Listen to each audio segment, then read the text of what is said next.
Hello बच्चों, bio maths classes YouTube channel में आपका स्वागत है। हम इस चैनल में बायो और मैथ्स पढ़ेंगे।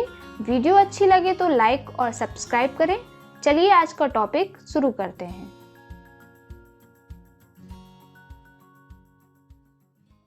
Hello students, welcome back to my channel. आज हम लोग इस वीडियो में दूसरे चैप्टर पौधों एवं जंतुओं में जनन के इम्पॉर्टेंट MCQs को देखेंगे जो कि पिछले कुछ वर्षों में पूछे गए हैं या जो पूछे जा सकते हैं। तो चलिए आइए शुरू करते हैं। पहला प्रश्न है, विखंडन विधि द्वारा जनन होता है। विखंडन विधि द्वारा जनन होता है। तो यहाँ पे थोड़ा सा आप लोगों को कुछ चीज़ें क्लियर कर देती हूँ। तो जैसे कि आपको पता है कि जो भी जीव होते हैं वो सभी जनन करते हैं, है ना, ताकि उनके जो वंश की निरंतरता है वो बनी रहे, और इसी प्रक्रिया को हम जनन कहते हैं। तो ये जो जनन होता है, ये जनन जो है वो दो प्रकार का होता है, लैंगिक और अलैंगिक जनन। तो यहाँ जो पहले ये जो क्वेश्चंस हैं आज की वीडियो में वो पौधों में जनन से संबंधित है और वो भी अलैंगिक जनन से संबंधित है। तो अलैंगिक जनन होता क्या है?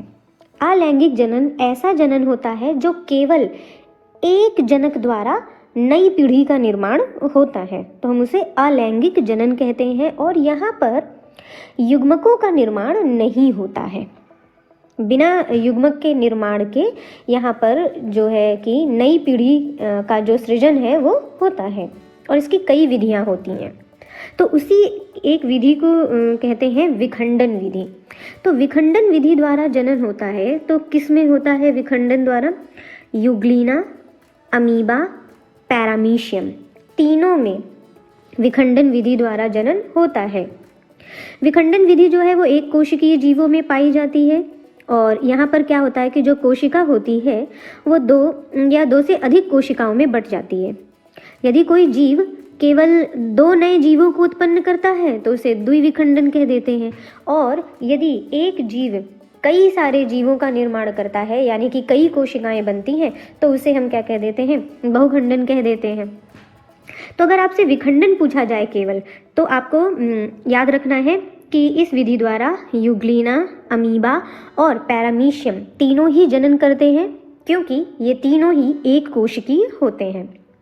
अब अगला प्रश्न इसी से संबंधित है कि बहुविखंडन या बहुखंडन द्वारा जनन होता है किस में?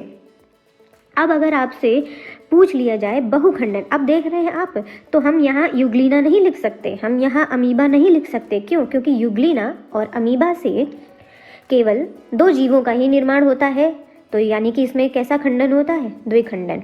तो बहुखंडन द्वारा कौन जनन करता है? मलेरिया परजीवी, जिसे प्लाज्मोडियम कहते हैं। इसे बहुत अच्छे से याद रखिएगा और आपको इसमें कोई कंफ्यूजन नहीं होना चाहिए। तो द्विखंडन द्वारा यूग्लिना, अमीबा और पैरामीशियम जनन करते हैं, और बहुखंडन द्वारा मलेरिया परजीवी में जनन होता है। अगला प्रश्न है, खंडन विधि द्वारा जनन होता है। खंडन विधि द्वारा, खंडन क्या होता है? यहाँ पर जो जीव होता है उसका पूरा शरीर जो है वो छोटे छोटे टुकड़ों में टूट जाता है, और प्रत्येक खंड से नया जंतु जो है वो विकसित हो जाता है। और ये किस में पाया जाता है? स्पाइरोगायरा में। स्पाइरोगायरा एक शैवाल होता है जो तालाबों में आपको हरे रंग की जो काई जैसा जो दिखता है वो स्पाइरोगायरा ही होता है। तो याद रखिएगा, मोस्ट इंपॉर्टेंट क्वेश्चन है। खंडन विधि द्वारा जनन किस में होता है? स्पाइरोगायरा में। चलते हैं अपने अगले प्रश्न की तरफ। अगला प्रश्न है, मुकुलन द्वारा जनन होता है। मुकुलन यानी कि बडिंग। यहाँ पर क्या होता है कि जंतु के शरीर में एक छोटा सा उभार बनता है जिसे मुकुल कहते हैं, और ये मुकुल धीरे धीरे एक नए जीव में बदल जाता है और फिर अपनी मातृ कोशिका से अलग हो जाता है।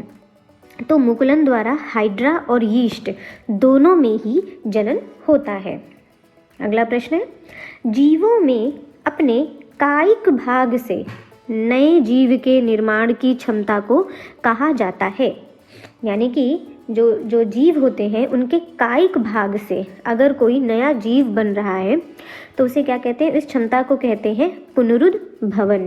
क्या कहते हैं? पुनरुद्भवन।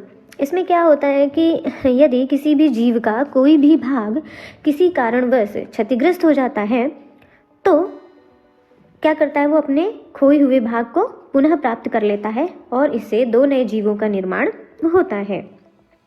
और जो पुनरुद्भवन की क्षमता है वो एक जीव होता है प्लेनेरिया, उसमें बहुत ज़्यादा पाई जाती है। अगर आप प्लेनेरिया को कई टुकड़ों में काट देंगे तो प्रत्येक टुकड़ा अपने खोए हुए भाग को प्राप्त कर लेता है और नए जीवों का निर्माण होता है। तो याद रखिएगा इसे।